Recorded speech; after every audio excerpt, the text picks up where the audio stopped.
friends. Good to be back with you. So I wanted to talk about spiritual bypass today, what that is, and specifically how it relates to the fantasy of the twin flame. Neptune is the universal solvent. It eats through all materials to allow us to transcend attachments, allows us to meet the all, aids us in our desire to meet our maker.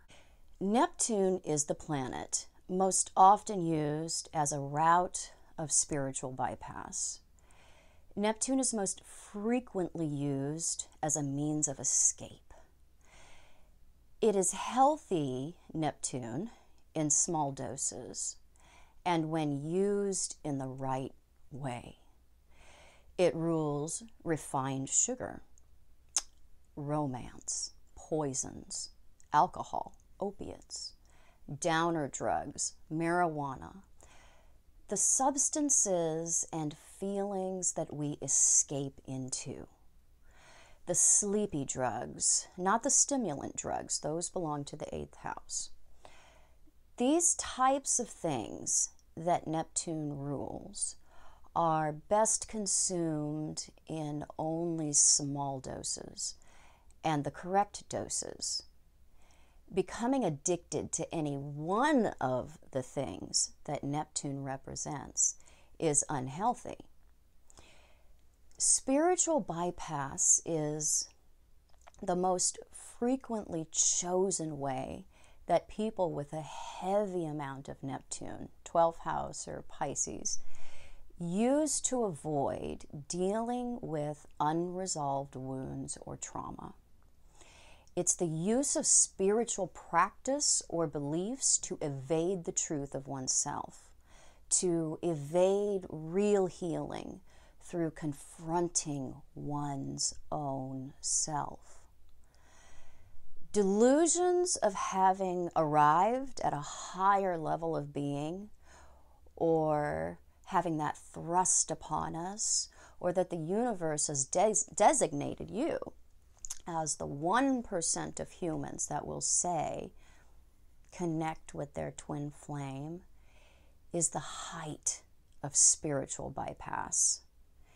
One can subvert or distort a spiritual belief into a defense mechanism, a mechanism we use to avoid the real truth about ourselves, excuse our behaviors, disavow negative qualities that may exist within ourselves. This is why religion has such extreme levels of corruption, because it's so easy to use it as something that keeps us from facing our own personal demons. Spiritual bypass is a form of repression, of disconnecting to one's true feelings. It's the same type of escapism that happens through substances, drugs, and alcohol. The twin flame fantasy provides the most easy and convincing route of spiritual bypass. We have just been struck by what we should be personally working for.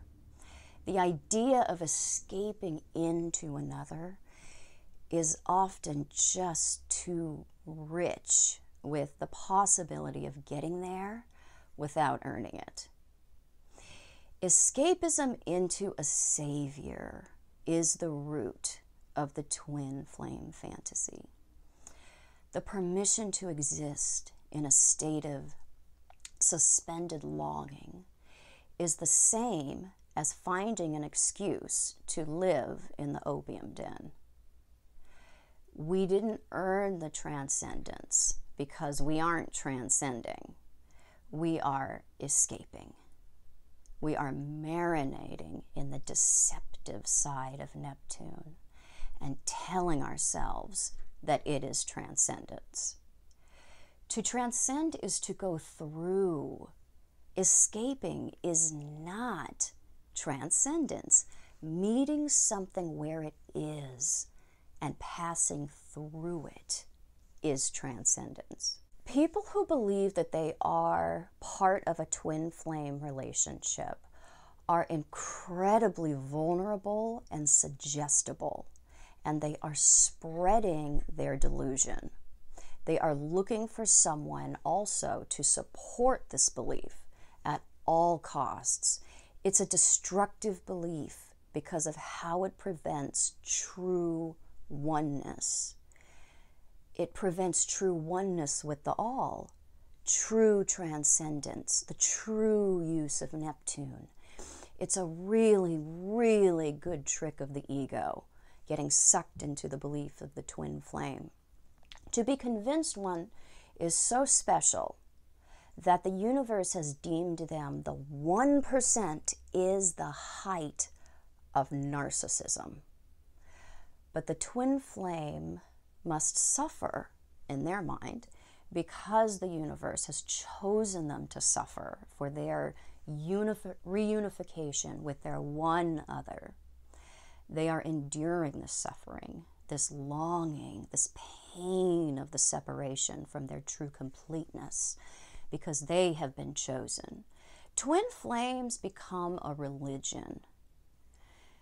And they are suffering, that's true, but not from separation from that other one person they're meant to be with. We can have oneness. We are supposed to have it, but we have to earn it. We can have oneness. We're supposed to have it, but we have to earn it. We have to earn it on our own. No other person can bring it to us or cause it to happen. Twin flames function on the same principle as a religious savior. Once someone adopts a belief in that figure, you will not be able to reason them out of that belief. The proof that that belief is errant is not accepted. It's denied and even seen as evil. People who are sinking into a twin flame narrative want to give their personal will over to something or someone who promises them something through them. This is the real motivation, to escape from oneself into another. Spiritual bypass shields us from the truth. It allows us to persist in a fantasy that is centered around escapism, checking out rather than checking in, rather than being present. John Wellwood was the psychotherapist and Buddhist teacher who coined the phrase spiritual bypass. And he says this: the bypass has many symptoms: the starry-eyed bliss trip, radical detachment from one's self-identifications, premature forgiveness, ungrounded behaviors, wishful thinking. These are deeply descriptive twin flame symptoms. How you use Neptune determines how healthy it will be for you. If you use it to bypass real growth or escape, then you will always feel disconnected, a longing, a grasping. You will always need to find a way to justify your specialness. This is a sorry substitute for real meeting with the all. A meeting with the all, which is your completeness, cannot come through another. It is not caused by another. You are responsible for your readiness. No one else has any responsibility for it. Relationships are the primary vehicle that we use to learn about ourselves. We meet ourselves in relationships. We are our own soulmate and savior. We are already complete on our own. That's the truth. We don't need anyone else to complete us or save us. You are giving up your power to truly connect with the all if you are waiting for someone to complete you or save you so that you can transcend together. Being present in the moment and completely connected to everyone, completely engaged in the moment with whatever is present, because you have transcended the need to escape, the need for perfection, the need for an ideal, the need for things to be other than they are. This is the real juice of Neptune. This is the healthy side of Neptune, the non-deceptive side, the clarity of Neptune.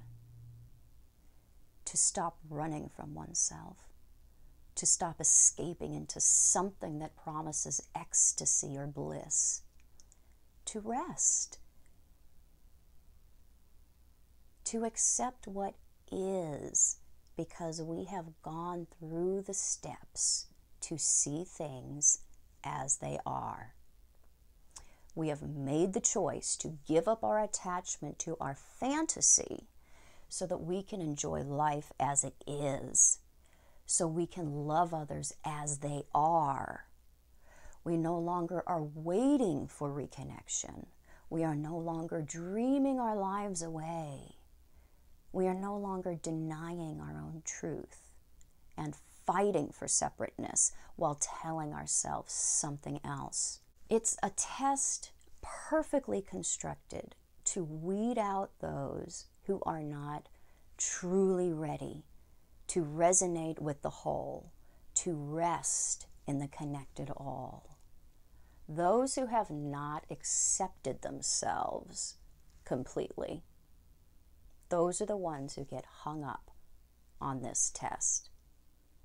Neptune is really about the connected, the encompassing all, but it is through a veil of illusion and addiction and escaping from oneself, from one's pain, that we must pass in order to access the healthy side of Neptune, the feeling of oneness, of rest, of waking up to a restful understanding of life, a feeling of compassion for all, because we have compassion for our complete self. Non-judgment of others can come because we are not standing in judgment of our own self. We must learn to recognize and discern and be honest with ourselves about how we are using Neptune to access the side that leads to what you're after. And what we're really after is connectedness. Grasping, longing, loneliness, feeling your real life has never gotten a chance to start or can't start until you have that one special other that you are meant for. These are all symptoms of swimming in the illusion side of the pool of Neptune. It's not where real transcendence or happiness is at. To transcend, again, is to go through. To escape is to avoid. We go through our illusions about ourselves to see the truth about ourselves and everyone else. That's the reward. To see everyone without illusion. Not to find another who you can achieve a blissful, orgasmic reunion with. And every day you will have perfection until you ascend together after earning it through your obsessive suffering. That is not healthy Neptune.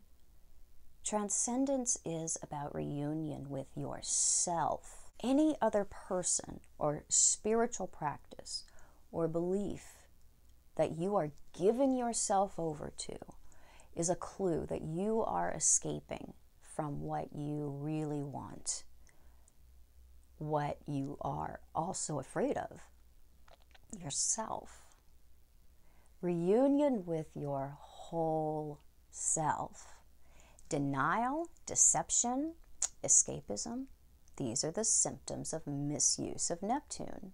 Sitting with what is, accepting reality, accepting feelings as they are, not needing something to numb the present state of things. That's bliss. That's rest. That's arriving. That's constant connection. And that's when living begins. New meanings are given to everything that we have previously encountered, both in ourselves and in others, when we get to this place of acceptance, because we see the illusions that underlined all of the previous meanings that we assumed were true. It's where we find the truth that everyone who gets to that place gets to take part in. But you don't get there through seeking it. You don't get there through longing for it. You get there through recognizing it. Piercing through the illusions of Neptune, often Pluto illusions as well, and other aspects that form beliefs that manifest as what we see and what we think we are. Piercing through all of it so that we can let go of pain instead of nurturing it and feeding it and justifying it. You can find me on the internet at truthandaspectastrology.com, Facebook, Instagram, other social media at Truth and Aspect Astrology. I am mainly a relationship and intimacy astrologer, but I interpret all types of charts. And yes, I do private consultation. And find me over on my website, because I now am offering a new subscription option. So if you're interested in more content, that's the place to find it. And I will be back super soon with more super cool videos. Bye.